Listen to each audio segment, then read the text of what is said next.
20वा धडा. एक भारतीय संशोधक शंकर नावाचा एक छोटा मुलगा होता. एकदा त्याला दुकानातून साखर आणायला सांगितले. तेव्हा दुकानदाराने वजन मापात खोटेपणा करून शंकरला कमी साखर दिली.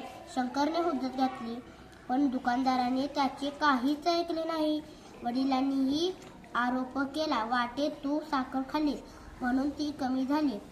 शंकरच्या मनाला ती गोष्ट चांगलीच लागली. खरे वजन मापणारे यंत्र आपण तयार करावे असे त्याच्या मनात तेव्हापासून सतत घोळत राहिले. हाच शंकर पुढे डॉक्टर शंकर आबाजी भिसे नावाचा वैज्ञानिक म्हणून प्रसिद्ध झाला. डॉक्टर शंकर आबाजी भिसे यांचा जन्म 29 एप्रिल 1867 रोजी मुंबईत झाला. तो काळ पारतंत्र्याचा होता. त्या काळी भारतीय माणसाला प्रत्येक ठिकाणी कमी लेखले जाई.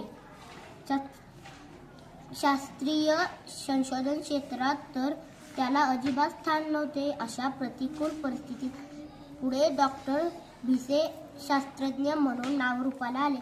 1897 चा जुलै महिना शंकररावांच्या आयुष्यात क्रांती घडवणारा ठरला. ते ज्याच्यासाठी धडपडत होते ती संधी अचानक चालून आली. अनेक वर्षांचे स्वप्न साकार होणारा असा तो प्रसंग होता.